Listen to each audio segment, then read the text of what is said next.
Hare Krishna. So, இப்போ Sunday youth ப்ரோக்ராமுக்கு வந்திருக்கக்கூடிய ஸ்டூடெண்ட்ஸ் நம்ம வர இருக்கிறோம். நம்ம ஒவ்வொரு சண்டேவுமே இந்த மாதிரி ஸ்டூடெண்ட்ஸ் கிட்ட நம்ம வந்து நிறைய டிஃப்ரெண்ட் டாபிக்ஸ் நம்ம டிஸ்கஸ் பண்ணிகிட்ருக்கோம்.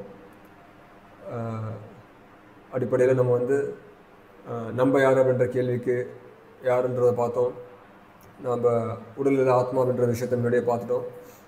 அதற்கு பிறகு நம்ம வந்து கெமிக்கல்ஸ் வந்து வரல, நம்ம என்ன நம்மளுடைய ஆரிஜின் என்ன அப்படின்றத பார்த்தோம். நம்ம கெமிக்கல்ஸ்லேருந்து வரல அப்படின்றத பார்த்தோம். அப்புறம் மறுபிறவி அப்படின்ற டாப்பிக்கில் டிஸ்கஸ் பண்ணியிருந்தோம். ஸோ இந்த மாதிரி நம்ம ஒவ்வொரு வகுப்புலேயுமே நம்ம டிஸ்கஸ் பண்ண ஆரம்பிக்கிறப்போ டிஸ்கஷனில் ஒவ்வொரு கிளாஸ்லேயுமே நம்ம வந்து நிறைய இடங்களில் நம்ம வந்து சாஸ்திரங்களை மேற்கோள் காட்டி நம்ம பேசுகிறோம்.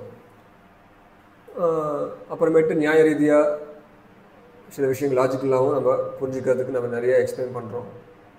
ஸோ இப்போ இந்த சாஸ்திரங்களை மேற்கோள் காட்டுறோமே அப்படின்றப்ப அந்த சாஸ்திரம் அப்படின்றது எந்த அளவுக்கு முக்கியமானது அப்படின்றது நம்ம தெரிஞ்சுக்கணும். ஸோ இன்றைக்கி வகுப்பில் நம்ம என்ன பார்க்கலாம் அப்படின்னா, முதல்ல சாஸ்திரங்கள் நீங்கள் மேற்கோள் காட்டுறீங்க, பட் சாஸ்திரங்கள்ன்றது கொடுக்கப்பட்டிருக்கிறது வந்து உண்மைன்றதை நான் எப்படி புரிஞ்சுக்கிறது? இது எல்லாருக்குமே இருக்கக்கூடிய ஒரு அடிப்படையான ஒரு கேள்வி. ஸோ இது எப்படி, அதாவது முதல்ல ஃபர்ஸ்ட் ஆஃப் ஆல் ஞானத்தை பெறது அப்படின்றது என்ன அப்படின்றத முதல்ல தெரிஞ்சுக்கணும். வேதங்கள் அப்படின்னாவே அதுக்கு அர்த்தமே பார்த்திங்கன்னா நாலேஜ், ஞானம், அறிவு. ஸோ அப்போது யார்கிட்டேருந்து அந்த அறிவை பெறணும், எப்படி பெறணுன்றது நம்ம தெரிஞ்சுக்கணும். ஏன்னா நம்ம போன வகுப்பு முடிஞ்சதுக்கப்புறம் சில மாணவர்கள் கேட்டாங்க கேள்வி. முதல்ல ஒவ்வொருத்தரும் ஒவ்வொரு கருத்துக்கள் சொல்லலாம், நிறைய பேர் நிறைய கருத்துக்கள் சொல்கிறாங்க. ஸோ எது வந்து சரியான அறிவு, யார் சொல்கிறது சரி, இல்லை எல்லாருமே சொல்கிறது சரிதானா, இந்த மாதிரி நிறைய கேள்விகள் நம்மளுக்கு இருக்குது. ஸோ இன்றைக்கி வகுப்பில் நம்ம வந்து பிரபலமாக, அதாவது முக்கியமாக நம்ம வந்து ஞானத்தை பெறது, அறிவை பெறது அப்படின்னா நம்ம வந்து அதுக்கு யார் யார் அணுகிறோம் அப்படின்றத பார்க்கலாம். ஸோ அதில் யார் கடைசியில் அணுகணும், யார் வந்து சரியான நபர் அப்படின்றத நம்ம இந்த வகுப்பில் பார்க்கலாம். ஸோ அப்போது நம்ம சென்ற வகுப்பில் பார்த்துருந்த மாதிரி இப்போது நான் சொன்ன மாதிரி நாம் எங்கேருந்து வந்தோம் அப்படின்ற விஷயம் இருக்குது. நாம் யாருன்னு பார்த்தோம், ஆத்மான்றதை பார்த்தோம், உயிர் அப்படின்றத பார்த்தோம் இல்லையா. நம்ம உடல் கிடையாது, உயிர் அப்படின்றத பார்த்தோம். அது வந்து நித்தியமானதுன்றதை பார்த்தோம், அழிவற்ற ஒன்றுன்றதை பார்த்தோம். உடல் மாறிக்கிட்டே இருக்குது, மறுபிறவியில் நம்ம வந்து இந்த உடல் இறந்ததுக்கப்புறம், உடல் அழிஞ்சதுக்கப்புறம் நம்ம வந்து மறுபடியும் இன்னொரு உடலில் நம்மளுடைய செயலுக்கு ஏற்ப நம்ம பிறக்கிறோன்றதால நம்ம மறுபிறவின்ற கான்செப்டில் பார்த்தோம். இப்போ அதுக்கப்புறம் நம்ம தெரிஞ்சுக்க வேண்டியது, உண்மையிலேயே இப்போது இந்த படைப்புன்றது எதுக்கு சார் இருக்குது, நான் இதுக்காக பிறந்திருக்கேன், இந்த உலகம் இதுக்காக படைக்கப்பட்டிருக்கு, நான் யாருன்றது டாப்பிக்கில் பார்த்தோம். பட் நான் யாருன்றதுக்கு சாஸ்திர ரீதியாக நம்ம பகவத்கீதையிலேருந்து நம்ம பார்த்தோம். இப்போ நான் யார், இப்போ நான் இதுக்காக பிறந்திருக்கேன், என் வாழ்க்கையோட குறிக்கோள் என்ன, ஸோ இந்த உலகம் எதுக்காக படைக்கப்பட்டிருக்கு, யார் படைச்சா, இந்த மாதிரியான கேள்விகள் எல்லாமே நம்மளுக்கு இருக்குது. ஸோ இதுக்கு பதில் தெரிஞ்சுக்கிறதுக்கு நம்ம முயற்சிக்கிறோம் இல்லையா. இப்போது நாம் இந்த மாதிரி எல்லாருக்குமே இந்த கேள்வி கேட்கக்கூடிய தன்மை இருக்குன்றதை பார்த்தோம். சிறு வயசுலேருந்து நம்ம வந்து நிறைய விஷயங்களை கேள்வி கேட்குறோம். குழந்தையாக இருக்கிறப்ப நம்ம மாடியில் தூங்கிட்டு இருப்போம். மாடியை பார்த்ததுக்கப்புறம் நிலா இருக்குது, ஏகப்பட்ட நட்சத்திரங்கள்லாம் இருக்குது. நட்சத்திரங்கள்லாம் அங்கே யாரும் இருக்காங்களா, அங்கே லைட் மாதிரி இருக்குது, என்ன அது நட்சத்திரம்னா என்ன அப்படின்னு நம்ம அப்பா அம்மா கிட்ட கேட்போம். கரெக்டாக? ஸோ அதுக்கான கேள்விகளுக்கு பதில் நம்மளுக்கு கிடச்சிருக்கா? பிரபஞ்சம் என்ன, இதில் எப்படி உருவாச்சு, அவ்வளோ தூரத்தில் இருக்குது, எப்படி இயங்கிட்டு இருக்குது, எப்படி இயங்குதுன்ற ஆர்வம் இருக்கும் இல்லையா. தொலை தூரத்தில் சூரியன் இருக்குது, சந்திரன் இருக்குது, அப்படிங்கிறப்ப எப்படி அது இயங்குது அப்படின்ற கேள்வி நம்மளுக்கு இருக்கும். இந்த படைப்பின் நோக்கம் என்ன, முதல்ல நான் பிறந்ததுக்கான நோக்கம் என்ன, நான் இதுக்காக பிறந்திருக்கேன் அப்படின்றதெல்லாம் பார்த்தீங்கன்னா ரொம்ப அடிப்படை கேள்விகள் இல்லையா. ஸோ இந்த அடிப்படை கேள்விகளுக்கு பதில் அப்படின்னா பொதுவாக நம்ம எங்கெங்கெல்லாம் கேட்போம், இதெல்லாம் வந்து இதுக்கான பதில் தெரிஞ்சுக்கிறதுக்கு எங்கே யார் அணுகும் யூஸ்வலாக? ஃபர்ஸ்ட் ஆஃப் ஆல் நம்ம என்ன புரிஞ்சுக்கணும்னா, நம்ம பிறக்கிறோம், உயிர் வழி பிறக்கிறாங்க. ஸோ பிறக்கிறோம் அப்படின்றப்ப ஹரே கிருஷ்ணா. ஸோ இப்போ நம்ம பிறந்துட்டோம், பிறக்கிறப்பே நம்ம எல்லாமே தெரிஞ்சிருச்சா? பிறந்தவனே ஒருத்தன் பிறந்த முதல் நாள்ல இருந்தே வந்து அறிவாளிப்பா புத்திசாலி யாரும் இருக்காங்களா? நம்ம பிறக்கிறப்பவே எதுவும் தெரியாமல் தான் பிறக்கிறோம், ஒரு அறியாமையில் தான் பிறக்கிறோம். கரெக்டா? நம்மளுக்கு வந்து ஒவ்வொரு விஷயத்தையுமே நம்ம சொல்லி கொடுத்துருக்காங்க. எப்படி சாப்பிடணும், எப்படி தூங்கணும், எப்படி நம்மளை ட்ரெஸ் பண்ணிக்கணும், எப்படி நம்ம சுத்தமாக வச்சுக்கணும், எப்படி குளிக்கணும், எப்படி பேசணும், மற்றவங்க கூட எப்படி பழகணும், இது எல்லாமே நம்மளுக்கு சொல்லித்தரப்படுது. யார்கிட்ட யாராவது நம்ம சொல்லித்தராங்க, யாரையாவது பார்த்து நம்ம கற்றுக்குறோம். கரெக்டாக? நான் பிறந்தவனே எனக்கு எல்லாமே எனக்கு தெரிஞ்சிருச்சு, எனக்கே ஞானம் பிறந்துருச்சு அப்படின்னு யாரும் சொல்ல முடியுமா இங்கே உலகத்தில்? யாருமே கிடையாது. ஸோ எல்லாருமே நம்ம அறியாமையில் பிறக்கிறோம் அப்படின்றத நம்ம ஃபஸ்ட்டு புரிஞ்சுக்கணும். அப்போ அறியாமையில் பிறந்திருக்கோம், பட் ஞானத்தை தேடுறோம். உலகத்தில் அறிவை தேடுறோம், ஞானத்தை தேடுறோம். அப்படின்னா வாழ்கிறதுக்கு தேவையான விஷயங்களும் நம்ம என்ன பண்ணுறோம், ஸ்கூல் காலேஜில் போகிறோம். ஏன் படிக்கிறோம் அப்படின்னா கற்றுக்கிறதுக்காக. அப்போ நம்மளுக்கு ஒரு விஷயம் நம்மளுக்கு தெரியலை, கற்றுக்கணும்னு முயற்சிக்கிறேன். அந்த கற்றுக்கிறது தான் ஞானம், அறிவு. அந்த அறிவை நான் வந்து யார்கிட்ட இருந்தால் அந்த அறிவை நான் கேட்டு தெரிஞ்சுக்கணும். இது முக்கியம். கரெக்டாக?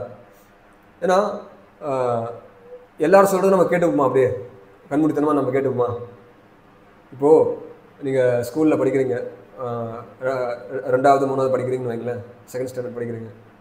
உங்களுக்கு வந்து மேக்ஸ் டீச்சர் வராங்க, வந்துட்டு 2 + 2 = 4 அப்படின்னு ஒரு கணக்கு சொல்லித்தராங்க. சரி, ஓகே, நீங்கள் அவங்க சொல்லித்தராங்கன்னு நீங்கள் கேட்டுக்கிட்டீங்க, ஓகே, புரிஞ்சது.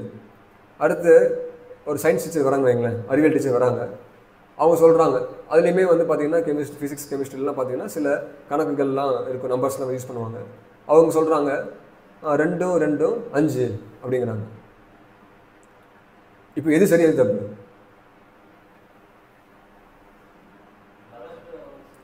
ரெண்டு பேரும் ஆச்சரியமாக தான் தெரியுறாங்க. 2 பேரும் ஸ்கூலில் தான் வந்து கிளாஸ் எடுக்கிறாங்க. ஒரு டீச்சர் 2 2 4ன்றாங்க, இன்னொரு டீச்சர் 2 2 5ங்கிறாங்க. நீங்கள் எதை, இல்லை சார் எனக்கு வந்து மேக்ஸ் டீச்சர் ரொம்ப பிடிக்கும், இல்லை எனக்கு சயின்ஸ் டீச்சர் தான் ரொம்ப பிடிக்கும், அதனால் சயின்ஸ் டீச்சர் சொல்லிட்டு நான் ஏற்றுக்கிறேன், மேக்ஸ் டீச்சர் எனக்கு பிடிக்காது அதனால் நான் ஏற்றுக்க மாட்டேன், சொல்லுவோமா அந்த மாதிரி? கடைசியில் எப்படி நம்ம அதை புரிஞ்சுக்க முயற்சி பண்ணுவோம்? கடைசியாக எப்படி புரிஞ்சுக்க முயற்சி பண்ணணும்? எப்படி பண்ணுவோன்னு கேட்டால் ஒவ்வொருத்தரும் ஒவ்வொரு விதமாக பண்ணுவாங்க, அது வேறு விஷயம். பட் யூஸ்வலாக எப்படி பண்ணணும் நம்ம என்ன கேட்போம்? எப்படி புரிஞ்சுக்கிறது? ஆதாரம் காட்டுங்க. 2 + 2 = 4ன்னு சொல்லி கொடுத்த டீச்சர்கிட்டையும் எப்படி மேடம் எப்படி புரிஞ்சுக்கிறதுன்னு கேட்போம். 2 2 5ன்னு சொன்னவங்ககிட்டையும் எப்படி நாங்கள் புரிய வைங்கன்னு கேட்குற ஆதாரம் கேட்போம். கரெக்டாக? எவிடன்ஸ் கேட்போம். ஆதாரம் எனக்கு வந்து ப்ரூஃப் பண்ணுங்க அப்படின்னு கேட்போம். ஸோ அப்போ சொல்லி தருவாங்க, இல்லைப்பா பாருங்க 2 ஆப்பிள் இருக்குது, இந்த பக்கம் 2 ஆப்பிள் இருக்குது, நீங்கள் உங்கள்கிட்ட 2 ஆப்பிள் இருக்குது, அவங்ககிட்ட 2 ஆப்பிளை நீ வாங்கிக்கிற, அப்போ உங்கள்கிட்ட டோட்டல் எவ்வளோ இருக்குது? 4 இருக்குது. ஸோ கணக்கு பார்த்தா 4 இருக்கா? அப்போ 2 2 என்னது? 4. ஓகே, புரிஞ்சிருச்சு. ஸோ புரிய வைக்கிறாங்க இல்லையா? ஸோ நம்ம யூஸ்வலாகவே ஒரு விஷயத்தை கற்றுக்கணும்னு ஆசைப்படுறப்ப ஒருத்தர் ஒரு விஷயத்தை சொல்கிறாங்கன்னா யூஸ்வலாகவே என்ன நிரூபிக்கணும்னு சொல்லுவாங்க. கரெக்டாக? ஸோ அப்படி பார்க்குறப்ப நான் இப்போ கேள்வி கேட்டோம் இல்லையா, இதுக்கான விடை நாம் எதுக்காக பிறந்திருக்கோம், இந்த பிரபஞ்சம் எதுக்காக படைக்கப்பட்டது, இதற்கான கேள்விகள் எல்லாமே யூஸ்வலாக மக்கள்கிட்ட இந்த மாதிரி கேள்விகள் கேட்டோம் அப்படின்னா எங்கேருந்து தெரிஞ்சுக்க முயற்சி பண்ணுவாங்க? யூஸ்வலாக உங்களுக்கு இது ஆன்சர் தெரியணும். நாளைக்கு வந்து உங்கள் காலேஜில் வந்து இதுக்கு போய் ஆன்சர் கண்டுபிடிச்சோன்னு சொல்கிறாங்க, உடனே நீங்கள் என்ன பண்ணுவீங்க?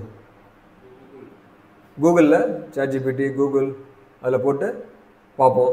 அதில் டிஃப்ரெண்ட் சயின்டிஸ்ட் சொல்லிட்டு இருப்பாங்க, இந்த விஞ்ஞானி என்ன சொல்லியிருக்கார், இந்தியாவில் இருக்கக்கூடிய விஞ்ஞானி என்ன சொல்கிறார், அமெரிக்காவில் இருக்கக்கூடிய விஞ்ஞானி என்ன சொல்கிறார், இந்த மாதிரி நம்ம வந்து பார்ப்போம்.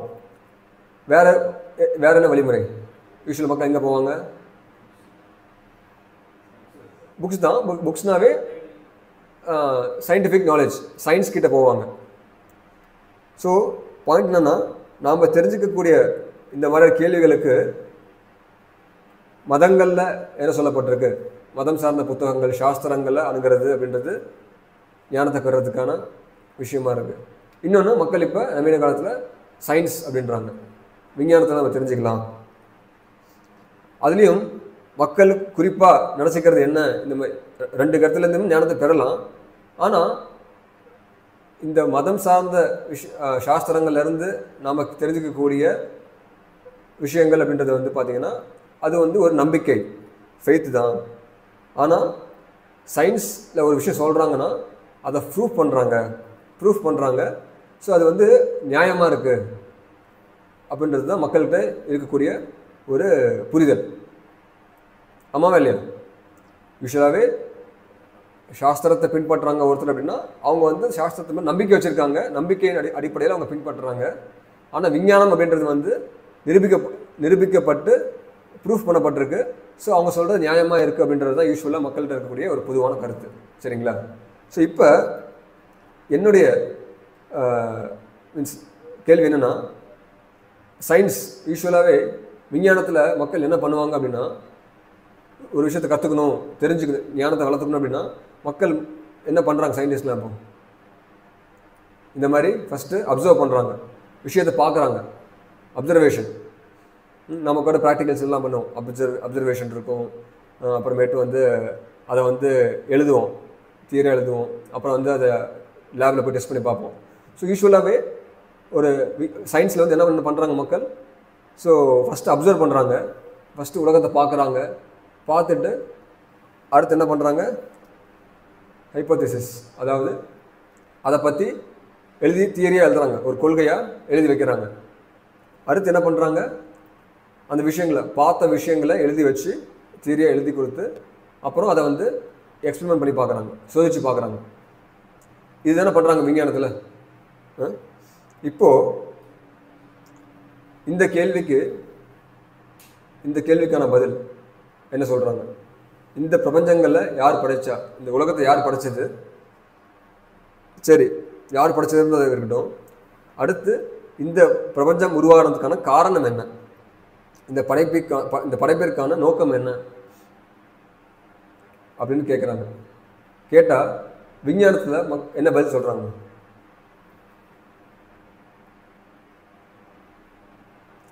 தெரியுமா? உங்களுக்கு இந்த பிரபஞ்சங்கள் எதுக்கு சார் படைக்கப்பட்டிருக்கு? மக்கள் என்ன சொல்றாங்க?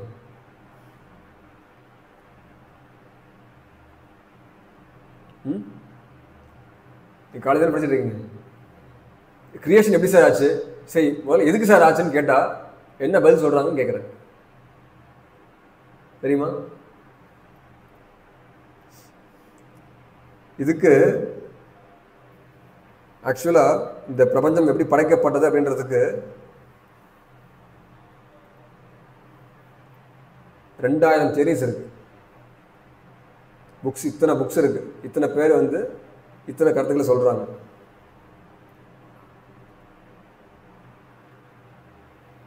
நியாயமா இருக்கா? என்ன பார்த்தோம்?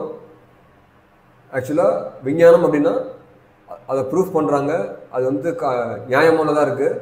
ஆனால் ரிலிஜியனில் சாஸ்திரங்களில் கொடுக்கப்பட்ட விஷயங்கள் எல்லாமே வெறுமனே ஒரு நம்பிக்கை அடிப்படையில் தான் இயங்கிட்டு இருக்காங்க அப்படின்னு சொல்கிறாங்க. ஆனால் அந்த விஞ்ஞானிகள் கிட்ட, நவீன விஞ்ஞானம் கிட்ட நம்ம வந்து எப்படி வந்து இந்த உலகம் படைக்கப்பட்டது அப்படின்னு கேட்டால் அதுக்கு என்ன சொல்கிறாங்க? இத்தனை தியரிஸ் தராங்க. இந்த உலகம் எப்படி படைக்கப்படுது அப்படின்றதுக்கு ஃபேமஸாக இருக்கக்கூடிய தியரி என்ன தெரியுமா? ஆட்டம் ஒன்று சேர்ந்து வேற நீங்கள் சொன்னது இந்த 2000 ஒன்று. மக்கள் சொல்கிறாங்க, இது கேள்விப்பட்டிருக்கீங்களா? பிக் பேங் தியரி, பெரிய வெடிப்பு கொள்கை. பெருசாக வந்து நீங்கள் சொன்ன அதே மாதிரி கெமிக்கல்ஸ்லாம் வந்து திடீர்னு பிளாஸ்ட் ஆச்சு, வெடிச்சுது. ஆட்டம்ஸ்லாம் வந்து வெடிச்சதுக்கப்புறம் இந்த பிரபஞ்சம், இது வந்து ஃபேமஸான தியரி. அதாவது பிக் பேங் தியரின்றது வந்து அது ஏதோ ஒரு காமெடி பண்ணுறதுக்காக இதை மட்டுமே பற்றி பேசணும் கிடையாது. இப்போ கூட நீங்கள் வந்து இந்த கிரியேஷனுக்கான தியரி அப்படின்னு நீங்கள் கூகுளில் செக் பண்ணால் கூட ஃபேமஸாக பிரபலமாக இருக்கக்கூடிய விஞ்ஞானிகள்கிட்ட இருக்கக்கூடிய தியரின்னு பார்த்தீங்கன்னா பிக் பேங் தியரி. இந்த பிக் பேங் தியரி நடக்கணும்னா அதுக்கு 3 கண்டிஷன் சொல்கிறாங்க. 3 கண்டிஷன். ஒன்று வந்து 0 volume, infinite density, infinite temperature. புரியுதா? 0 வால்யூம் என்ன அர்த்தம்? வால்யூம்னா நமக்கு தெரியும், லென்த் பிரெத் ஹைட்டுன்னு அடர்த்தி இருக்குது. 0 வால்யூம்னா 0 வால்யூம். இன்ஃபினைட் டெம்பரேச்சர், அதாவது கணக்கிலே இல்லாத அந்த அளவுக்கு எல்லையற்ற வெப்பம் இருந்தால் தான், அதாவது இந்த பிக் பேங் தியரி நடந்திருக்கிறதுக்கு சாத்தியக்கூறுகள், அது கண்டிஷன்ஸ்லாம் பார்த்தா இந்த கண்டிஷன்ஸ்லாம் சாட்டிஸ்ஃபை ஆச்சுன்னா அந்த டைமில் நடக்கக்கூடிய பிளாஸ்ட், அந்த ஒரு என்ன சொல்கிறது எக்ஸ்ப்ளோஷனுக்கு, அதனால அது வந்து பிக் பேங் தியரி. அதாவது என்ன சொல்ல வருதுன்னா, இப்படி தான் பிரபஞ்சங்கள்லாம் படைக்கப்பட்டது, அந்த பெரிய பிளாஸ்ட் நடந்தது. அதுக்கப்புறம் என்னாச்சு, சூரியன், சந்திரன், பூமி இதெல்லாமே கரெக்டான சுற்றுவட்டு பாதையில் சுற்றிட்டு இருக்கு. ஆனால் இதுக்கு சாத்தியமா அப்படின்னு கேட்டால் சாத்தியமே கிடையாது. இந்த பிரபஞ்சம் எப்படி சார் படைக்கப்படுதுன்னு கேட்டால் அதுவாக படைச்சிச்சு, chance theory. Actually big bang theory ஒன்று தான். இதுக்கு இந்த மாதிரி நிறைய தியரி இருக்குது, பல்சேட்டிங் தியரி, இந்த மாதிரி ஏகப்பட்ட பேரில் சொல்லப்பட்டிருக்கு. இப்போ பாயிண்ட் என்னென்னா, அதாவது இந்த ஒரு இந்த மைக் வந்து எப்படி உருவானுச்சு அப்படின்னு கேட்டால், இந்த மைக் உருவானதுக்கு ஒரு விதம் இருக்கும் கரெக்டாக.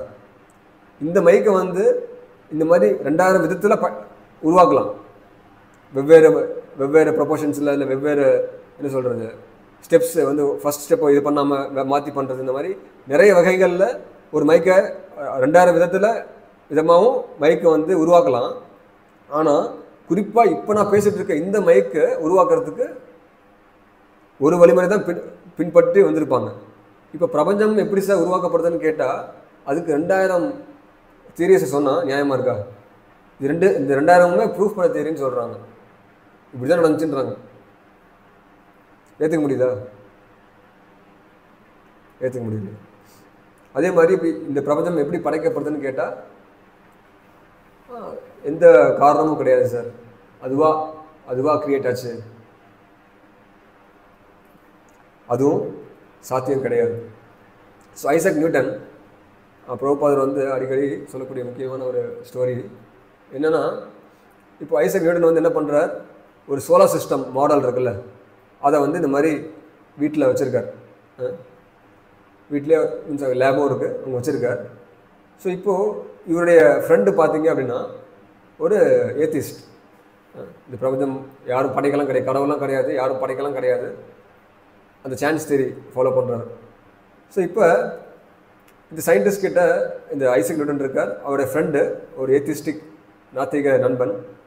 அவர் வரார், வந்துட்டு ஓ நியூட்டன், ஓ வெரி நைஸ், ரொம்ப அழகாக இருக்குது, சோலார் சிஸ்டம் எப்படி சூரியன் இயங்குது, எப்படி சந்திரன் இயங்குது, எந்தெந்த சுற்று வட்டத்தில் இருக்குன்றது எல்லாமே ரொம்ப அழகாக ஒரு மாடல் பண்ணி வச்சுருக்க, இதே மாதிரி அவங்க பண்ணிக்கொண்டேன் அப்படின்னு கேட்குறாரு. அதுக்கு நியூட்டன் சொல்கிறார், நான் பண்ண கிடையாது அப்படின்றார். இல்லை எவ்வளோ காசுனா நான் தரேன், இதை பண்ணிக்கொடு அப்படிங்கிறார். இல்லை இதெல்லாம் நான் பண்ணல, அப்புறம் எப்படி இது வந்துச்சு அப்படின்னு கேட்டால் அதுக்கு நியூட்டன் சொல்கிறாரு, ஒரு நாள் நான் தூங்கிட்டு இருந்தேன், திடீர்னு பார்த்தா லேபில் வந்து ஒரு பிளாஸ்ட் ஆச்சு, வெடிசத்தம் கேட்டுச்சு. அந்த வெடிசத்தத்தை கேட்ட உடனே நெட்டி உள்ளே திறந்து பார்த்தா இந்த ஒரு மாடல் வந்து அப்படியே நின்றுச்சு அப்படின்னு சொன்னாராம்மா. கேட்டவொடனே என்ன முடியாதுன்னா முடியாதுன்னு சொல்லு, ஏன்னா முட்டாளா, எப்படி வந்து அதுவே ஒரு வெடிச்சுன்னா அதுவாக வந்து நிற்குமா அப்படின்னு கேட்டாராம்.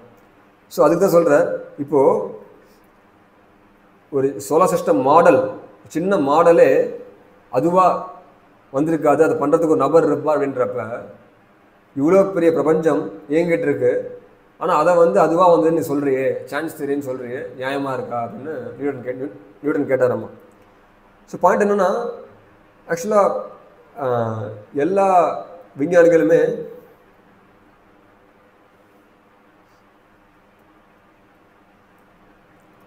ஸோ இருக்கிற எல்லா விஞ்ஞானிகளுமே வந்து கடவுள் இல்லை அப்படின்னு சொல்கிறது கிடையாது. இந்த மாதிரி கிராவிடேஷனல்லாம் இருக்குது, கன்சர்வேஷன்லாம் இருக்குது, தெர்மோடைனமிக்ஸ், இந்த மாதிரி ஏகப்பட்ட விதிமுறைகள்லாம் இருக்குது. இப்போ பழம் ஒரு ஆப்பிள் இருக்குது, அந்த ஆப்பிள் வந்து புவியீர்ப்பு விசையினால தான் கீழே வருதுன்னு சொல்கிறாங்க. ஸோ புவியீர்ப்பு விசைன்ற ஒரு லா இருக்குது, கிராவிட்டின்ற ஒரு லா இருக்குது. அப்படின்னா இந்த மாதிரி ஏகப்பட்ட லாஸ் நம்ம பேசுகிறோம். ஆனால் அந்த லாவை உருவாக்குற நபர் யாராக இருப்பாங்கன்னு கேட்டால் இல்லைன்னு நினைக்கிறோம். நம்ம லா மேக்கர் இல்லை அப்படின்னு சொல்கிறோம். நியாயமாக இருக்கான்னு கேட்டால் கிடையாது. நீங்கள் பார்க்கலாம், ஈவன் இப்போ வந்து அந்த அட்டாமிக் ஸ்டடியில் பண்ணுறாங்க இல்லையா, அந்த ஸ்டடியில் பண்ணுறப்ப எப்படி வந்து கரெக்டாக அந்த எலக்ட்ரான் ப்ரோட்டான் வந்து அந்த ஆர்பிட்டை சுற்றிட்டு இருக்குன்ற விஷயம்லாம் ஈவன் சின்ன சின்ன விஷயங்களில் கூட நம்ம வந்து பார்க்குறோம். அது மட்டும் இல்லாமல் நீங்கள் வந்து பிரபஞ்சம்னு எடுத்திங்கன்னா அந்த நான் சொன்ன அந்த சோலார் சிஸ்டமே கூட பார்த்தீங்கன்னா எந்த அளவுக்கு ரொம்ப அமேசிங்காக இயங்கிட்டு இருக்குன்னு நீங்கள் பார்க்கலாம். யோசிச்சு பாருங்கள், சூரியன் இருக்குது. இப்போ சூரியன் வந்து சும்மா 1 இன்ச் அதோடைய ஆர்பிட்லேருந்து பூமிக்கு பக்கத்தில் இருந்ததுன்னா பூமி எரிஞ்சிடுமா, சாம்பல் ஆகிடுவோமா நம்ம. அதே போல் சூரியன் வந்து அதோடைய ஆர்பிட்டில் இல்லாமல் ஒரு பூமி வந்து 1 இன்ச் பக்கத்தில் இருந்ததுன்னு நாங்கள் சூரியன் கிட்ட நம்ம எல்லாம் வந்து ஃப்ரீஸ் ஆகிடுவோமா. ஸோ எக்ஸாக்ட் டெம்பரேச்சரில் நம்ம மெயின்டைன் ஆகிட்டு இருக்கு பூமி. ஸோ இந்த அளவுக்கு பார்க்கலாம், பகல் இரவு மாற்றி வந்துட்டு இருக்கு, அமாவாசை பௌர்ணமி, ஒரு என்ன சொல்கிறது, ஒரு சைக்கிள் எக்ஸாக்டாக ஒரு ப்ராப்பராக ஒரு ஆர்கனைஸ்டாக ஒரு சிஸ்டம் போய்கிட்டு இருக்கு. அப்படின்னா கண்டிப்பாக அதுக்கு பின்னாடி ஒரு ஆர்கனைசர் இருப்பார் அப்படின்றது ரொம்ப சிம்பிள், லாஜிக்கலாகவே நம்ம புரிஞ்சுக்கலாம். ஆனால் மக்கள் சொல்கிறாங்க இல்லை யார் உருவாக்குனதெல்லாம் யாரும் கிடையாது. ஸோ இது முட்டாள்தனம். ஸோ பாயிண்ட் என்னென்னா, எல்லா விஞ்ஞானத்தில் மக்கள் இப்படி சொல்கிறாங்க அப்படின்னு நம்ம சொல்கிறோம், கடவுள் இல்லைன்னு சொல்கிறாங்க அப்படின்னு. பட் மேக்ஸிமம் இந்த மாதிரி சொல்கிறாங்க விஞ்ஞானிகள்.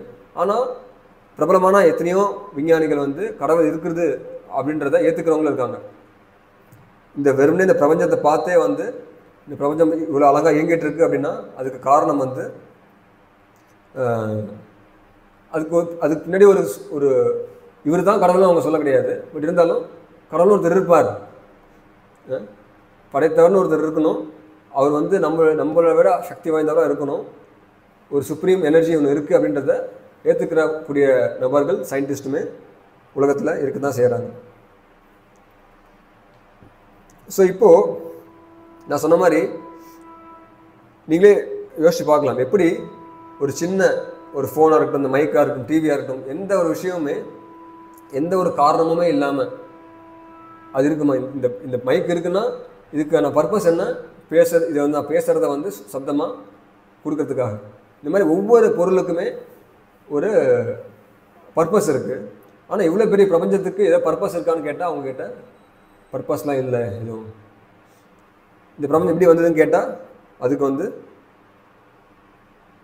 யாரும் இல்லை, அதுவாக தோணுச்சுன்னு சொல்கிறாங்க. ஸோ பார்க்கலாம், ஆல்பர்ட் ஐன்ஸ்டைன் சொல்கிறார், there is a perfect brain behind all the natural physical law. எல்லா இந்த சட்டத்துக்கு பின்னாடியும் ஒரு பர்ஃபெக்ட் பிரெயின் என்ன அர்த்தம், மூலிகையில் ஒரு நபர் இருக்காருன்னு அர்த்தம்.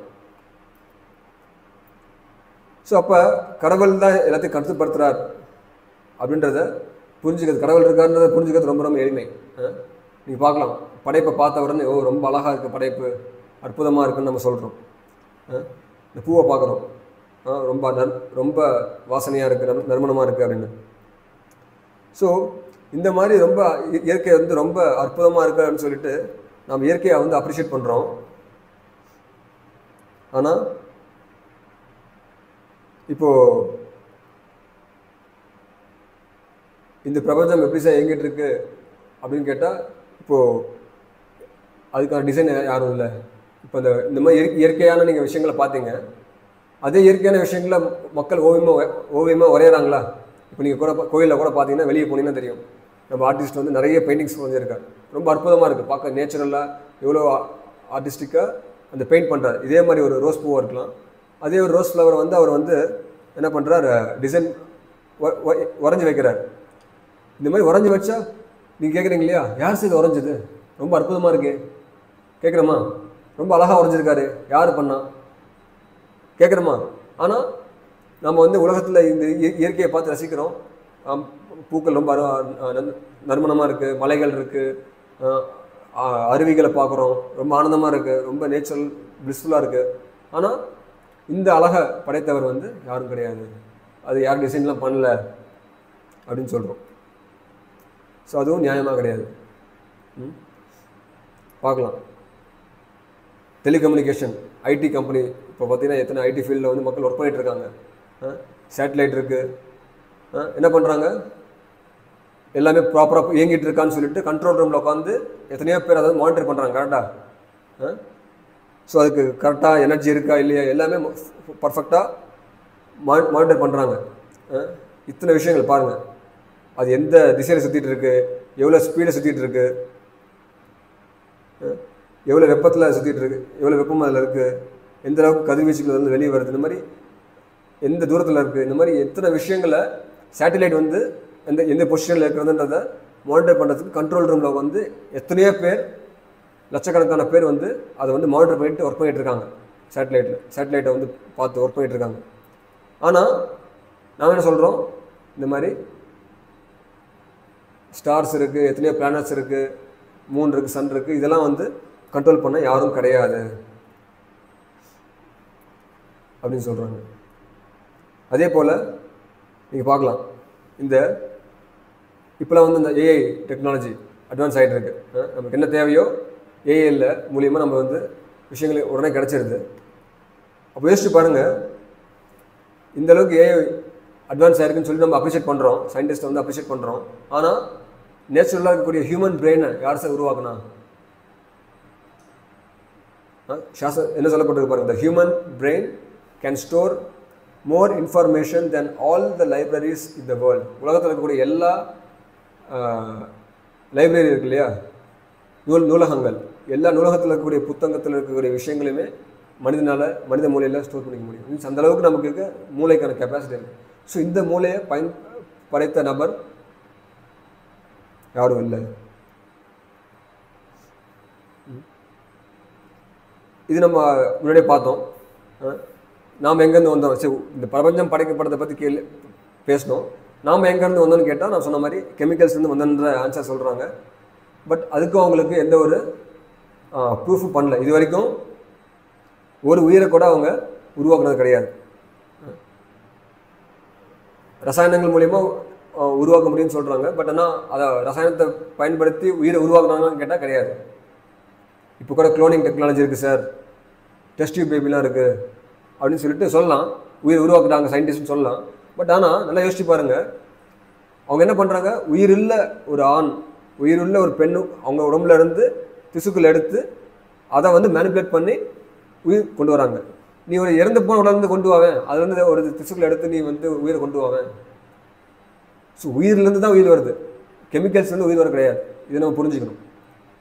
ஆனால் இதுக்கெல்லாம் நம்ம வந்து இதுக்கு பதில் சொல்லுங்கள் அப்படின்னு கேட்டால் என்ன சொல்கிறாங்க தெரியுமா? என்ன சொல்கிறாங்கன்னா, கண்டுபிடிச்சிடுவோம், இதுதான் அவங்க பதில். கடந்த 300-400 வருஷமாக அவங்க சொல்ல பதில் இதுதான். நெருங்கிட்ட சார், கண்டுபிடிச்சிட்டோம், அவ்வளோதான், அடுத்து இன்னும் ஒரு ஃபியூ இயர்ஸில் கண்டுபிடிச்சிடுவோம், இப்படி தான் சொல்கிறாங்க. ஈவன் டார்வின் தியரி, இந்த கெமிக்கல்ஸ் வந்து வந்து கெமிக்கல் எவல்யூஷன் தான் டார்வின் தியரி சொல்கிறார். அந்த டார்வின் தியரியுமே கூட என்ன சொல்லப்பட்டிருக்குன்னா, அதில் அந்த எல்லா சயின்டிஸ்ட் உருவாக்கக்கூடிய தியரியிலையும் பார்த்தீங்கன்னா அந்த முக்கியமான வார்த்தைகள் நீங்கள் பார்க்கலாம். என்ன வார்த்தை தெரியுமா அது? பெர்ஹாப்ஸ், மேபி, வி அஸ்யூம், நான் நினைக்கிறேன், நான் கற்பனை பண்ணுறேன், இப்படி இருக்கலாம் அப்படின்றது விஞ்ஞானமா, சயின்ஸா? நீங்கள் வந்து டெஸ்ட் பண்ணிட்டு இருக்கீங்க, ட்ரை பண்ணிட்டு ரிசர்ச் பண்ணிட்டு இருக்கீங்க, இன்னும் நீங்கள் ப்ரூஃப் பண்ணல. இந்த ஒரு பிக் பேங் உருவாக்கி நீங்கள் ஒரு பிரபஞ்சத்தை உருவாக்கி காட்டினீங்கன்னா ஒத்துக்கலாம்.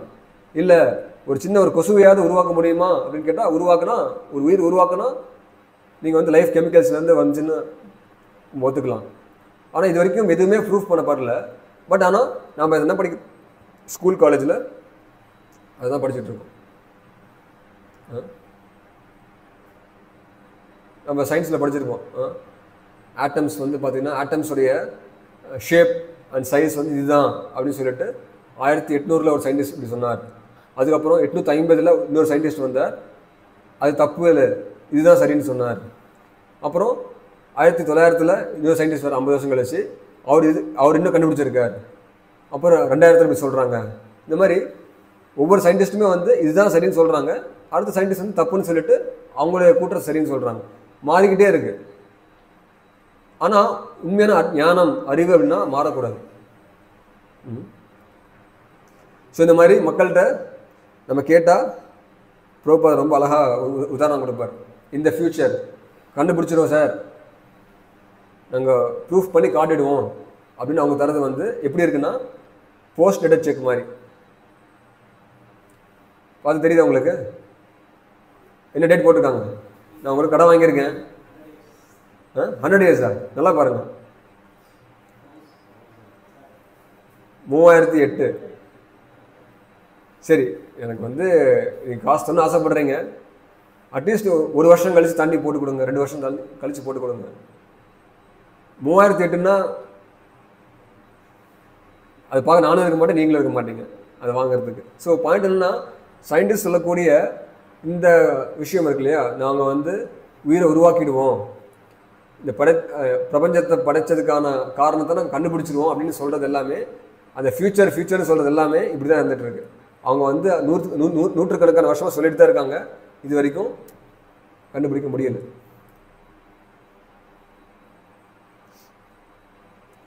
ஸோ இப்போது சாஸ்திரங்களில் இதுக்கான பதில் இருக்கு.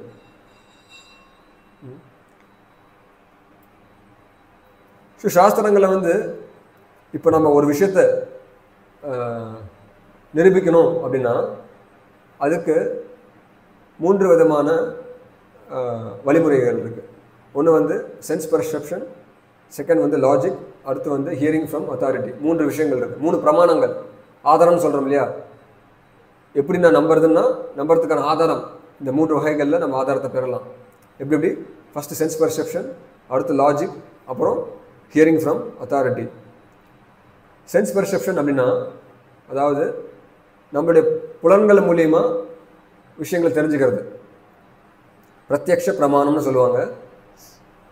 ஸோ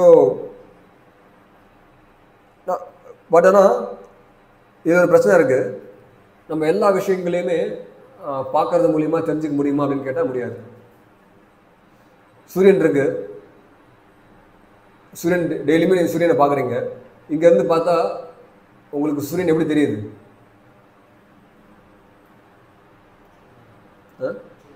சின்னதா ரவுண்டாக இருக்கா? சைஸ் எவ்வளோ இருக்கும்? சூரியனோட சைஸ் இங்கேருந்து பார்த்தா எவ்வளோ தெரியுது? பார்த்தா மிஞ்சி போனால் ஒரு கை வச்சா மறைஞ்சிட்றேன், ஒரு 9 inch இருக்குமா? வச்சு அளந்து பார்க்குறீங்க, சூரியன் அங்கே இருக்குது, அளந்து பார்க்குறீங்க, ஓ 9 inch. அப்போ நீங்கள் எழுதுறீங்க சூரியனோட சூரியனுடைய சைஸ் வந்து பார்த்தீங்கன்னா 9 inch. கரெக்டா? இப்போ பார்க்குறேன், ஒரு கிளாஸ் டம்ளர் இருக்குது, டம்ளரோட சைஸ் என்ன பார்க்குறேன், ஓகே பார்த்தா தெரியுது, எப்படி ஒரு 5 inch இருக்கலாம், ஓகே 5 inch கரெக்டாக இருக்குது.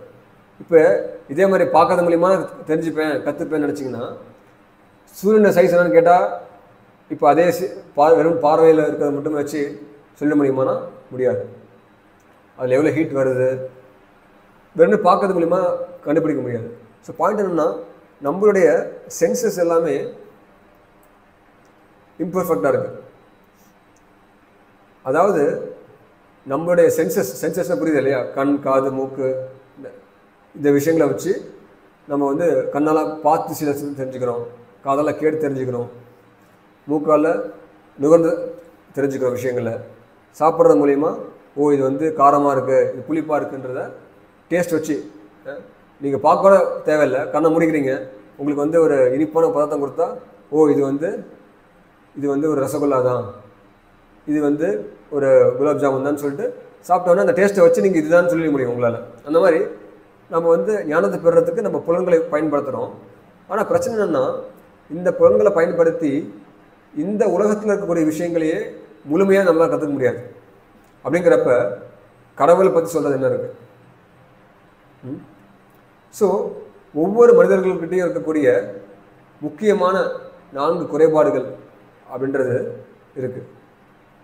இதுதான் ரொம்ப ரொம்ப முக்கியமாக தெரிஞ்சுக்க வேண்டிய விஷயம். ஒவ்வொரு மனிதன்கிட்டையும் இருக்கக்கூடிய குறைபாடுகள். ஃபஸ்ட்டு வந்து என்ன போட்டிருக்கு? Imperfect tenses. இப்போ நான் பார்த்த மாதிரி தான், நம்மக்கிட்ட குறைபாடு உடைய புலன்கள் இருக்குது. நம்மளோட கண்ணை வச்சு குறிப்பிட்ட சைஸ் தான் பார்க்க முடியும். இப்போ இங்கேருந்து நான் தூரத்தில் பார்க்குறேன், சின்னதாக அங்கே ஒரு எறும்பு போயிட்டு இருக்கலாம். ஆனால் என் கணக்கு இப்போ தெரியுதா? தெரியல. பக்கத்தில், ஏன்னா எறும்போட சைஸ் வந்து ரொம்ப சின்னதாக இருக்குது. ஸோ இங்கேருந்து மேபி எனக்கு வந்து ஒரு 10 அடி தூரத்தில் இருக்காது தெரியலாம்.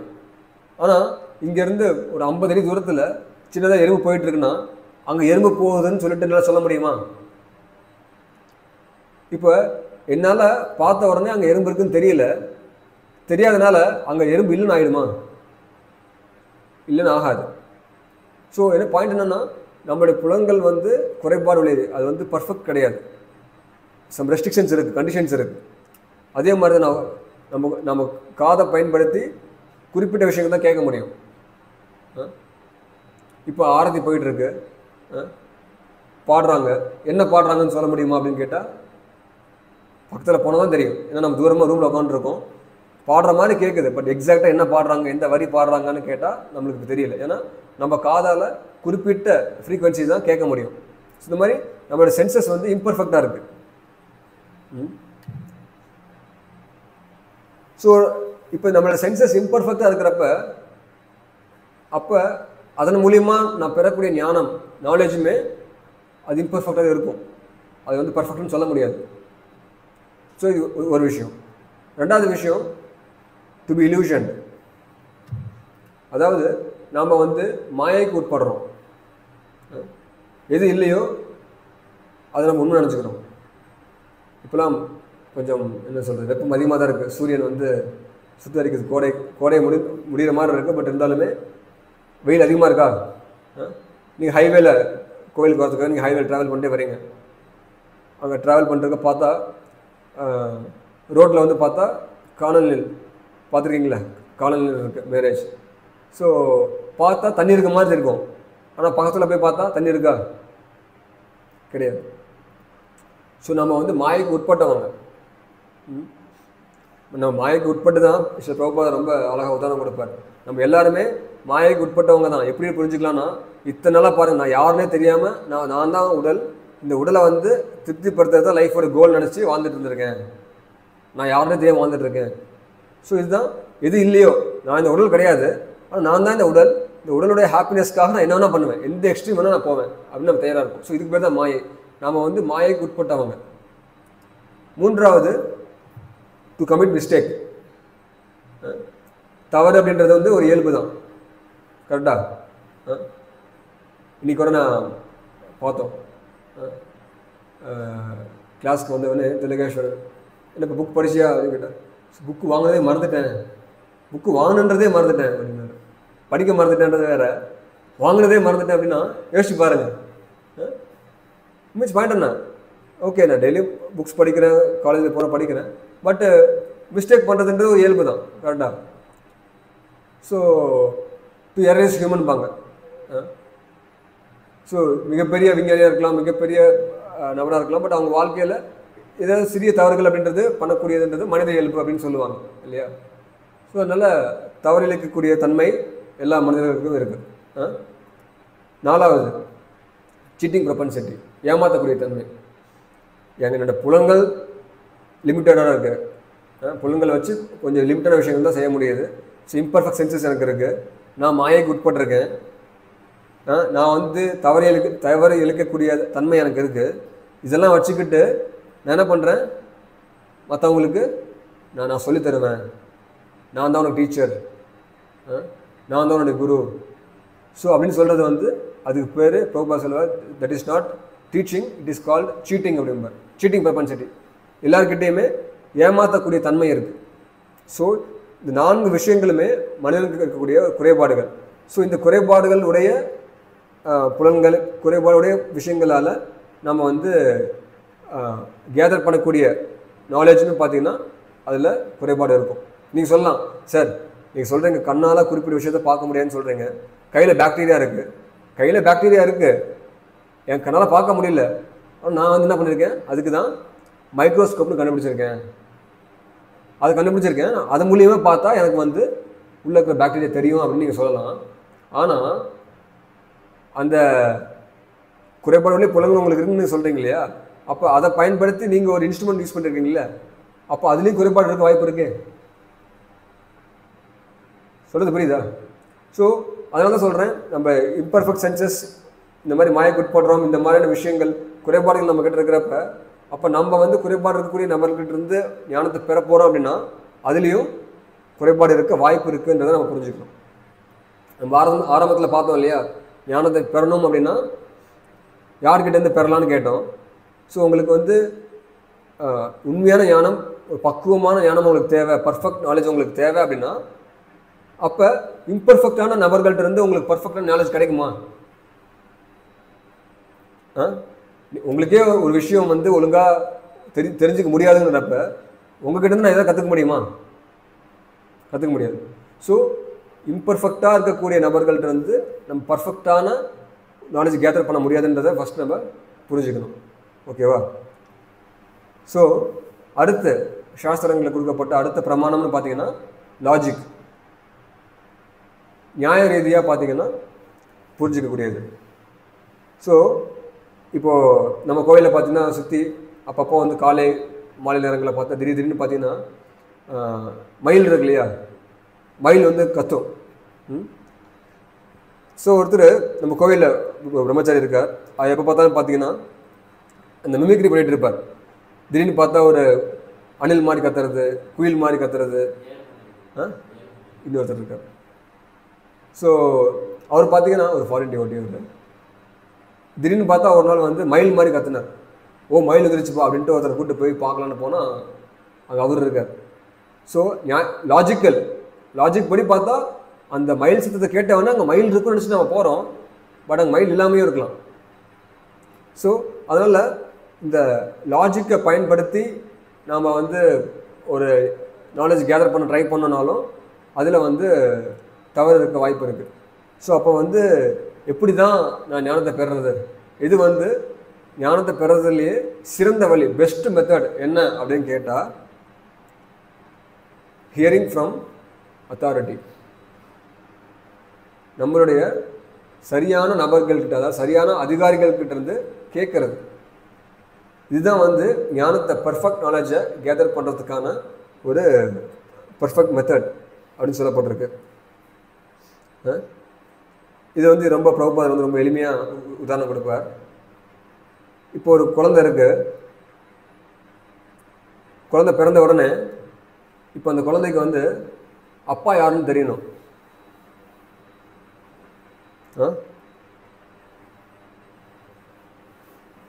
எப்படி அப்பா யாருன்னு தெரிஞ்சுக்க முடியும் அந்த குழந்தைக்கு? குழந்தை பிறந்துருச்சு, வாழ்ந்துட்டு இருக்கு. இப்போ அந்த குழந்தைக்கு எனக்கு யார் வந்து அப்பான்னு தெரியணும். எப்படி தெரிஞ்சுக்கும்? டெஸ்ட் பண்ணலாமா? சார் டிஎன்ஏ டெஸ்ட் இருக்கு, டிஎன்ஏ டெஸ்ட் பண்ணி யாருடைய டிஎன்ஸ் எல்லாம் மேட்ச் ஆகுதோ அவங்க தான் என்னோடய அப்பா அப்படின்னு சொல்லலாம். சிம்பிளாக அம்மா வந்து இவங்க தான்ப்பா உங்கள் அப்பா அப்படின்னு சொன்னால் நம்ம எளிமையாக யார் வந்து தந்தைன்னு தெரிஞ்சுக்கலாம். ஸோ அதே மாதிரி தான் சாஸ்திரம் அப்படின்றத வந்து பார்த்திங்கன்னா நம்மளுக்கு வந்து என்ன சொல்கிறது, சாஸ்திரம் தான் நம்மளுக்கு வந்து தாய் போல். ஸோ பகவான் வந்து தந்தை போல். தந்தை யாருன்னு தெரியும்னா சாஸ்திரத்தை அணுகுனா போதும். ஸோ சாஸ்திரத்தை நம்ம அணுகுனா நம்மளுக்கு வந்து பர்ஃபெக்டாக நாலேஜ் கிடைக்கும் அப்படின்னு நீங்கள் சொல்கிறீங்க. ஒரு அதிகாரிகள்கிட்ட கேட்டால் நீங்கள் வந்து பர்ஃபெக்டான நாலேஜ் உங்களுக்கு கிடைச்சிடும்னு நீங்கள் சொல்கிறீங்க அப்படின்னு சொல்கிறோம். அவங்ககிட்டருந்து கிடைக்கக்கூடிய நாலேஜ் எதை பற்றி இருக்குது?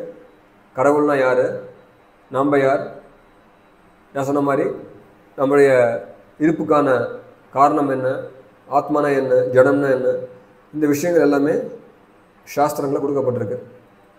ஸோ அதனால் சாஸ்திரங்கள் அதாவது வேதங்கள்லேருந்து கேட்கக்கூடியது தான் ஞானத்தை பெறுறதுக்கான சரியான வழிமுறை அப்படின்றது சொல்லப்பட்டிருக்கு. இப்போது நம்மளுக்கு உடனே அடுத்த கேள்வி வரும், சாஸ்திரத்துலேருந்து கேட்டால் நம்மளுக்கு கரெக்டாக நாலேஜ் கிடைக்குன்னு சொல்கிறீங்க, பட் சாஸ்திரம் சரிதான்றதுன்னு எப்படி புரிஞ்சுக்கிறது?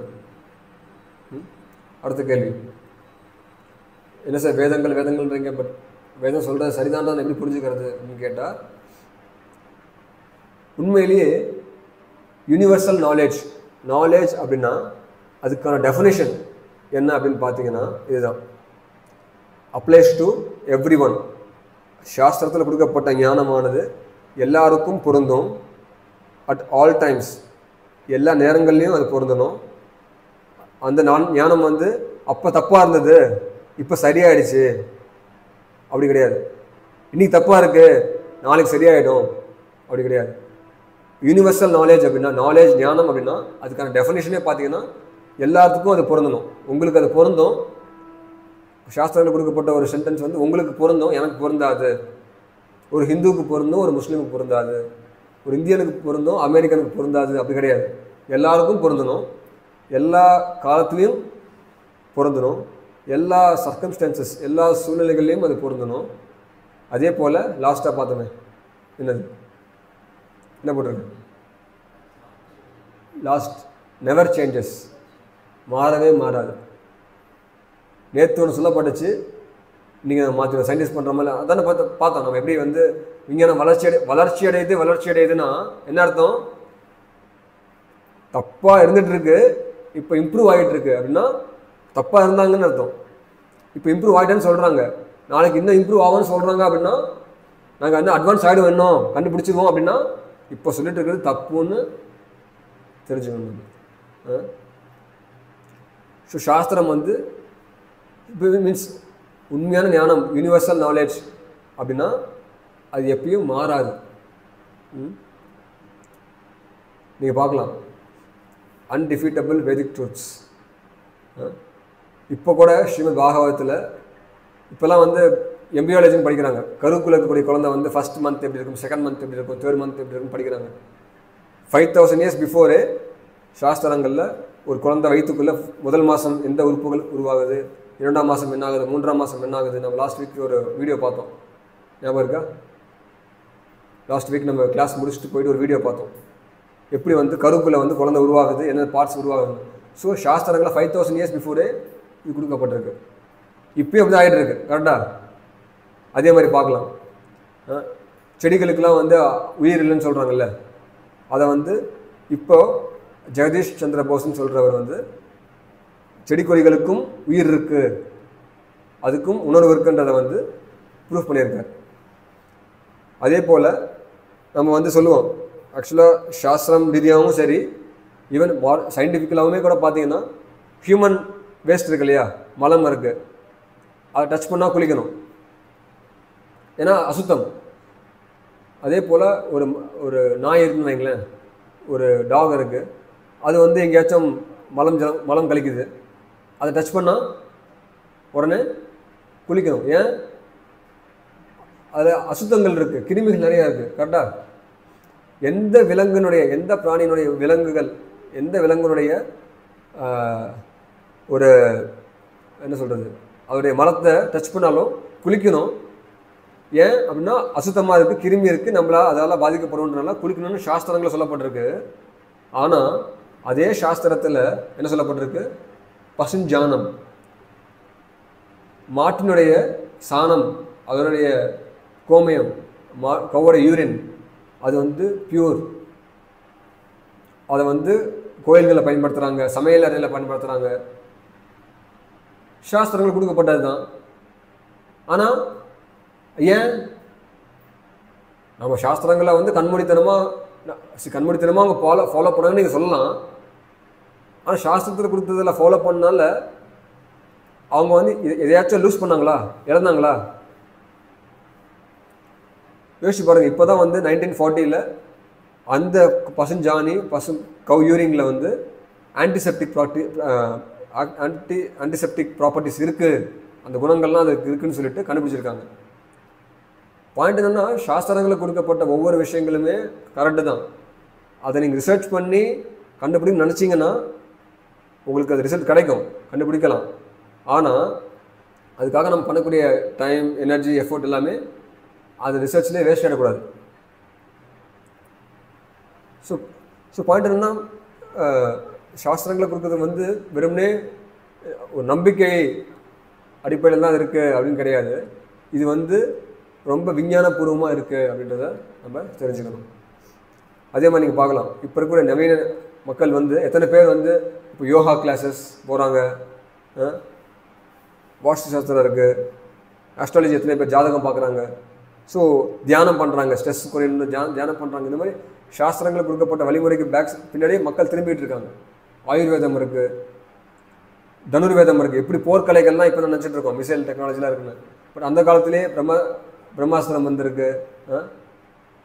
ஸோ இந்த மாதிரி கலைகள் எல்லாமே சொல்லுவாங்களே, ஆயக்கலைகள் 64ன்னு சொல்லுவாங்க.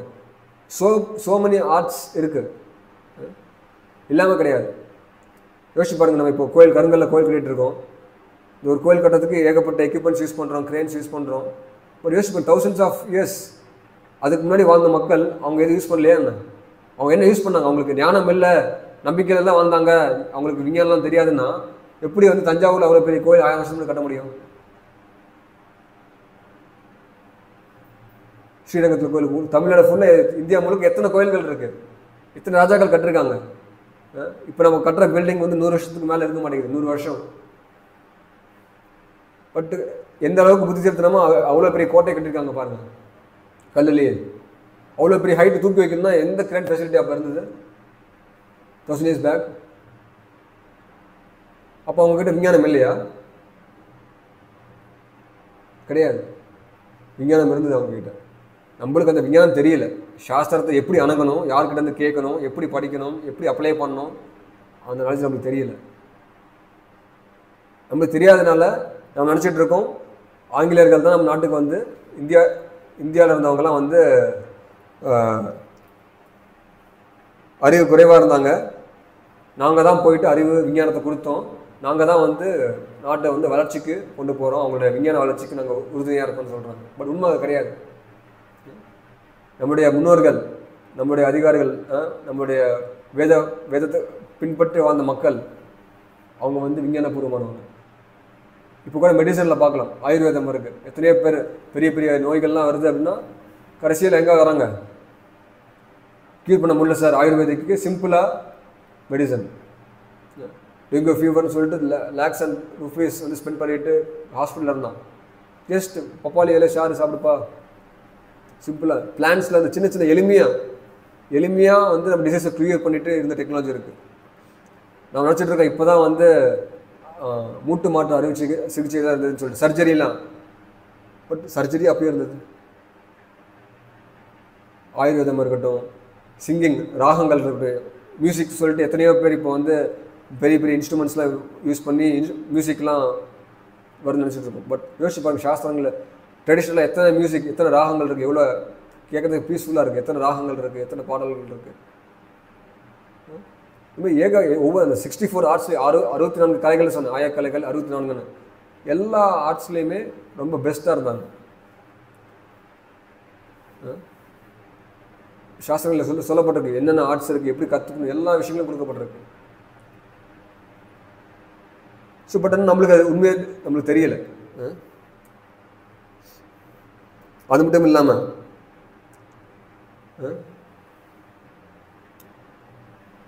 ஃபியூச்சர் ப்ரிடிக்ஷன்ஸ், எதிர்காலத்தில் என்ன நடக்க போகுதுன்ற விஷயத்த முன்னாடியே சாஸ்திரத்தில் கொடுக்கப்பட்டிருக்கு. ஸ்ரீமத் பாகவதம் 1.3.24 புத்தர், அங்கே நீங்கள் ஸ்ரீமத் பாகவதம் படிச்சிங்க அப்படின்னா 2000 வருடங்களுக்கு பிறகு புத்தர் அவதரிப்பார் அப்படின்னு ஸ்லோகம் இருக்கும். ஸ்ரீமத் பாகவதம் எப்போ எழுதப்பட்டுச்சு? 5000 கலியுகத்துடைய முடிவு ஆரம்பத்தில், அதாவது 5000 years பிஃபோர் ஸ்ரீமத் பாகவதம் எழுதப்பட்டது. அதில் 3000 வருஷத்துக்கு அப்புறம் புத்தர் அவதரிப்பார்னு சொல்லப்பட்டிருக்கு. அதே மாதிரி அவதரிச்சாரா? சாணக்கியர் எப்போ அவதரிப்பார்? அசோகமனை, குறிப்பிட்ட ராஜா சந்திரகுப்த எப்போ அவதரிப்பார்? இந்த மாதிரி ஏகப்பட்ட ப்ரிடிக்ஷன்ஸ் எல்லாம் கொடுக்கப்பட்டிருக்கு சாஸ்திரங்களில். இந்த காலத்தில் மக்கள் படிக்கிறாங்க இல்லையா, பித்தாகரஸ் தியரம், கொடுக்கப்பட்டிருக்கு சாஸ்திரங்கள். யஜுர்வேதத்தில் சூரிய சித்தாந்தம் அதில் இருக்குது. சூரியன் எவ்வளோ டிஸ்டன்ஸில் சுற்றிட்டு இருக்கு, எந்த டைரக்ஷனில் சுற்றிட்டு இருக்கு, எல்லா விஷயங்களும் ரொம்ப தெளிவாக கொடுக்கப்பட்டிருக்கு. ஸோ இந்த மாதிரி எல்லா விதமான ஃபீல்டுலேயுமே, எல்லா டிபார்ட்மெண்ட்லேயுமே சாஸ்திரத்தில் கொடுக்கப்பட்டிருக்கு, இந்த ஞானம் கொடுக்கப்பட்டிருக்கு. ஸோ சாஸ்திரங்கள் இந்த மாதிரி பௌதிகமான கண்ணு முன்னாடி தெரியக்கூடிய பௌதிக விஷயங்களுக்கு மட்டும் கிடையாது. நான் பார்த்தேன் இல்லையா, ஆயுர்வேதிக் சயின்ஸாக இருக்கட்டும், பாடியை பற்றி டேக் கேர் பண்ணிக்கிறதுக்கு மெடிசன் ஃபீல்டில் ஆயுர்வேதம் இருக்குது. அதே மாதிரி மிலிட்ரி ஆர்ட் தனுர்வேதம் இருக்குது. பவிஷ்ய புராணத்தில் ஃபியூச்சர் ப்ரிடிக்ஷன்ஸ் இருக்குது. அப்புறமேட்டு ஆஸ்ட்ரானமியை பற்றி படிக்கிறதுக்கு ஜோதிஷ் சாஸ்திரம் இருக்குது. இது எல்லாமே இருக்குது.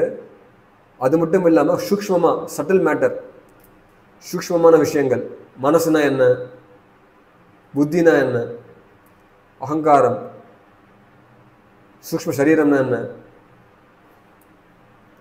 சித்திகள், மற்ற லோகங்களுக்கு பயணிக்க முடியுமா, இந்த விஷயங்கள். அதாவது மெட்டீரியல் சயின்ஸ் மட்டும் தெரியாமல் கண்ணால் பார்க்கக்கூடிய பஞ்சபூதங்களான பொருட்கள், அதாலான மெட்டீரியல் சயின்ஸ் மாதிரி ஃபிசிக்ஸ் கெமிஸ்ட்ரி அந்த மாதிரி இல்லாமல் சூக்ஷ்மமான விஷயங்களுமே சாஸ்திரங்கள் கொடுக்கப்பட்டிருக்கு.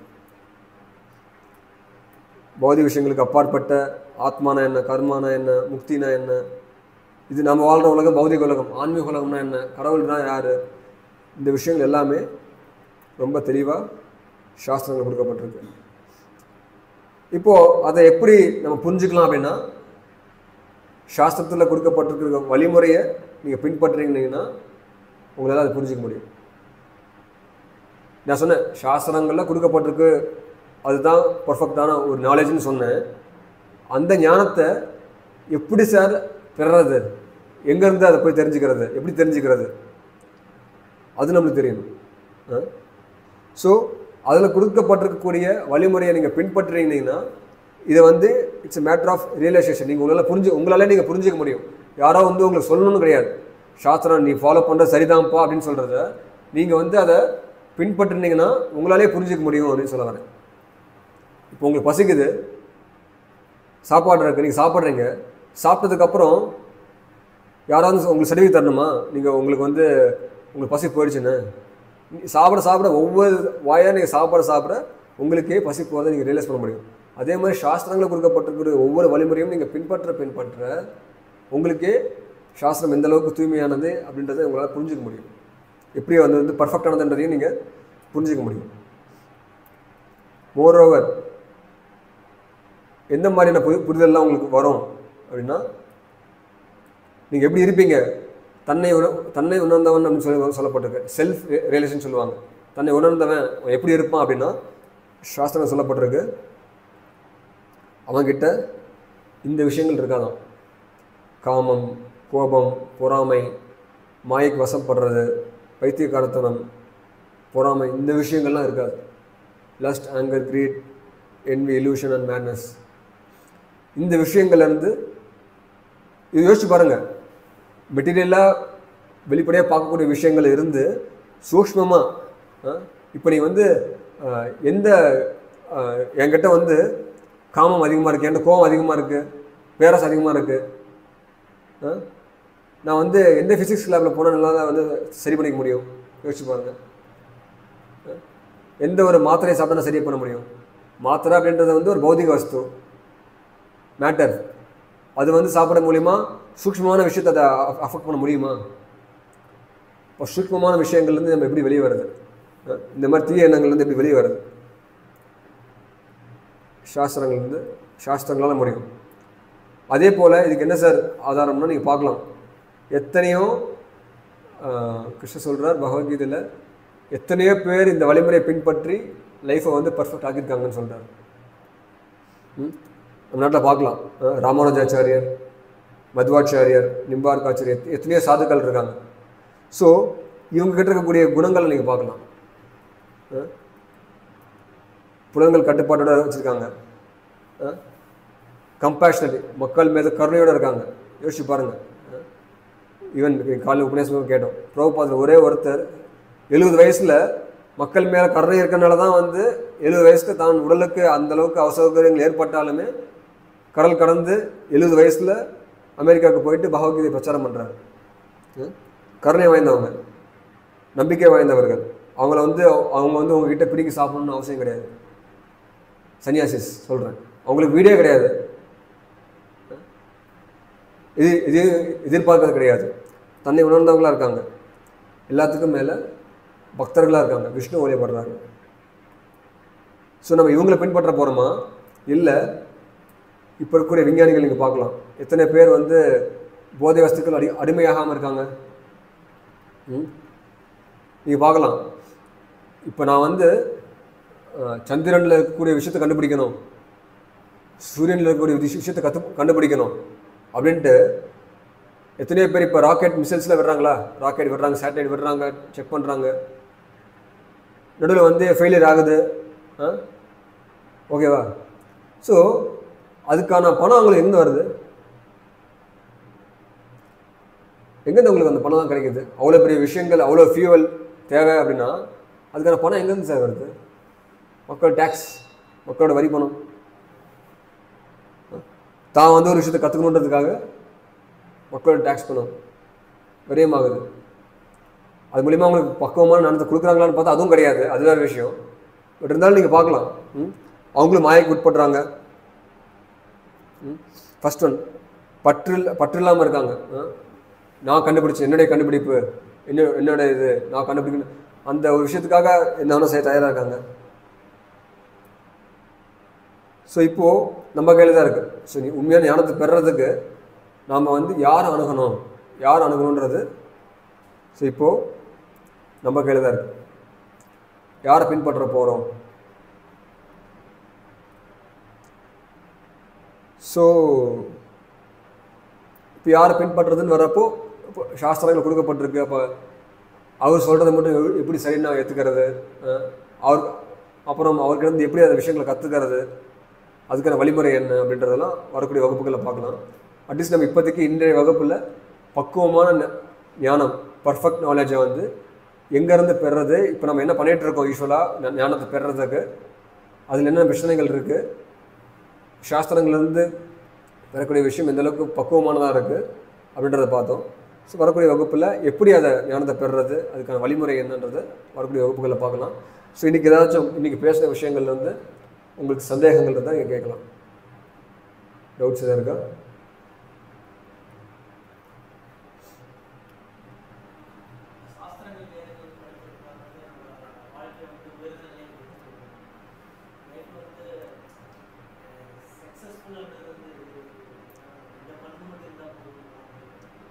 இந்த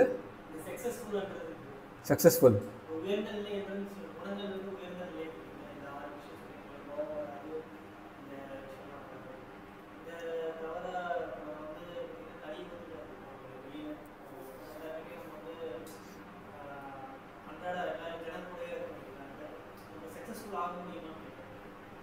ஓகே.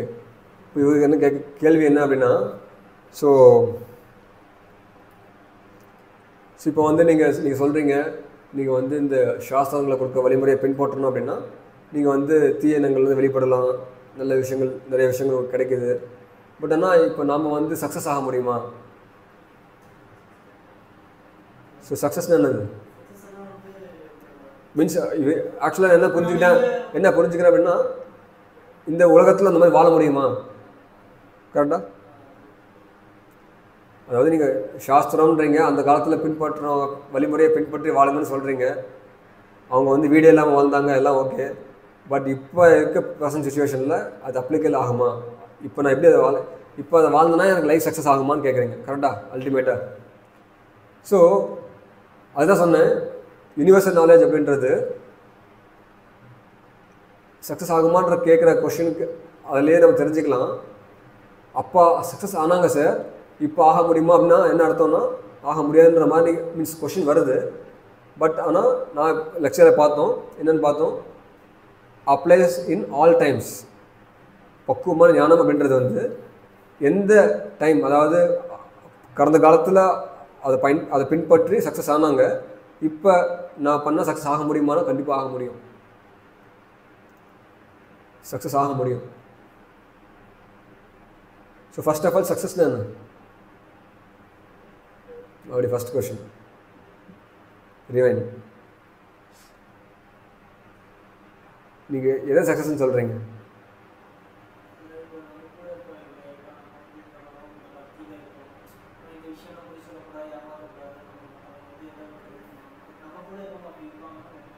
கண்டிப்பாக இருக்க மாட்டாங்க. 100% கண்டிப்பாக இருக்க மாட்டாங்க.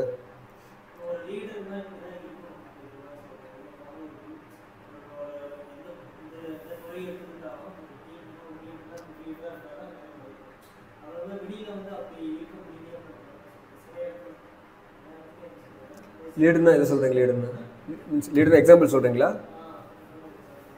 இல்லை, பாயிண்ட் என்னென்னா பௌதிக உலகத்தில் வந்து நம்ம வாழ்கிறதுக்கான கைடு தான் இந்த சாஸ்திரமே.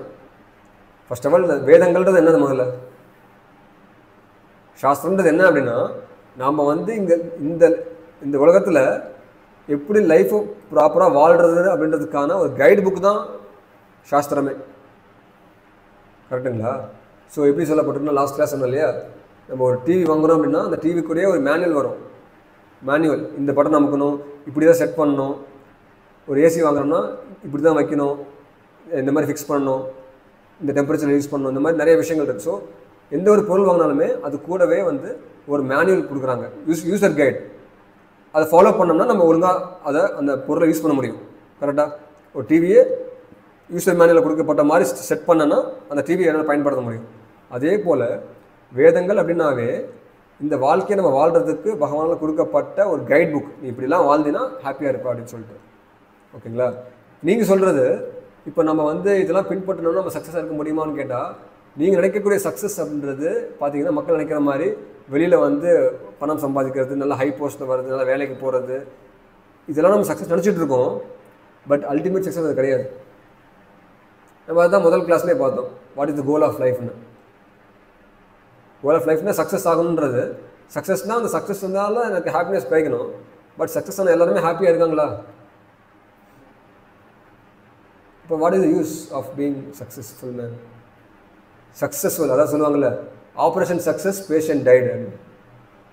அந்த மாதிரி நம்ம நினச்சிட்டு இருக்கோம் வாழ்க்கையில் அவங்க சக்ஸஸ் நினச்சிட்டு இருக்கிறது எல்லாமே வந்து என்ன சொல்கிறது, அதுதான் மாயைக்கு உட்பட்டு அவங்க வாழ்ந்துட்டு இருக்காங்க வெளியில் இருக்கக்கூடிய.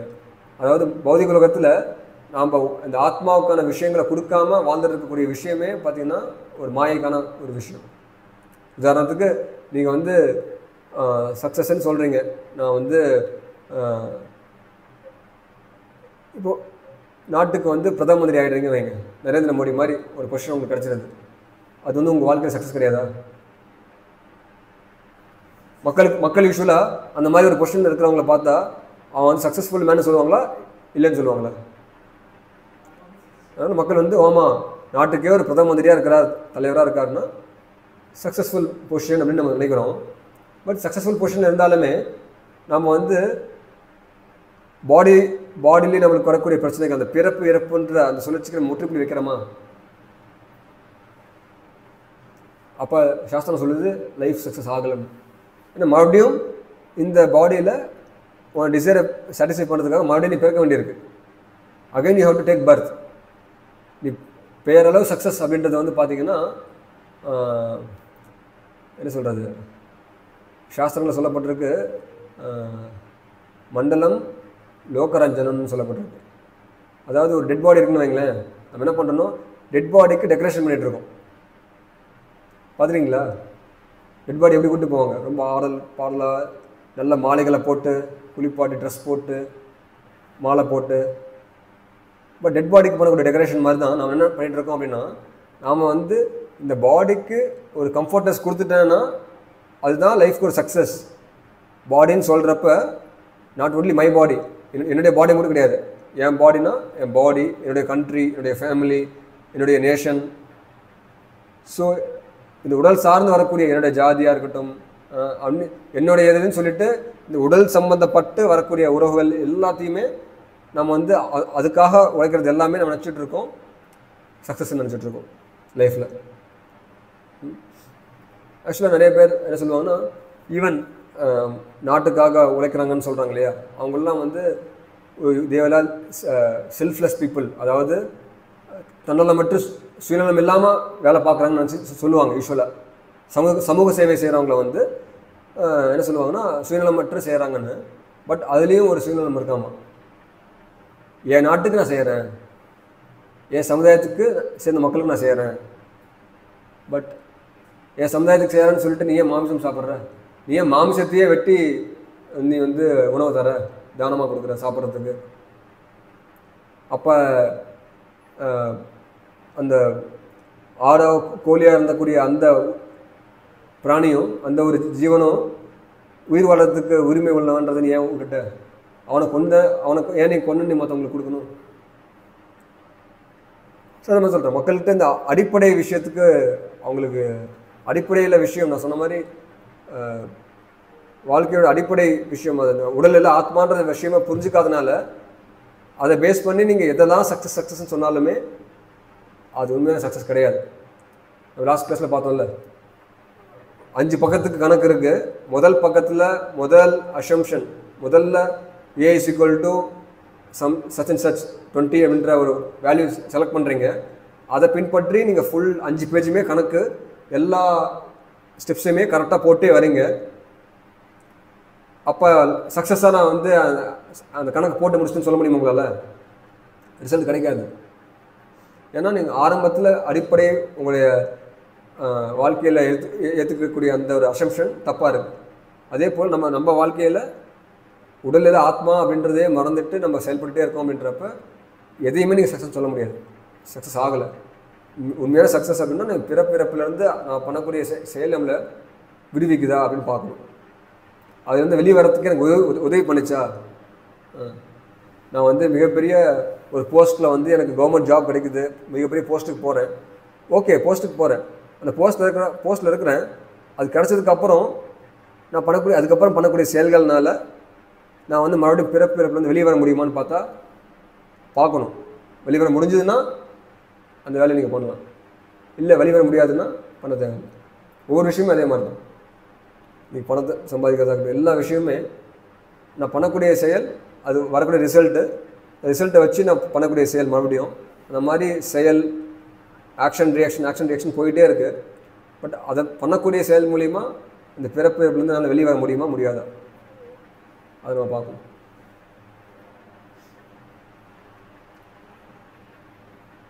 அது சொல்லப்பட்டிருக்கு,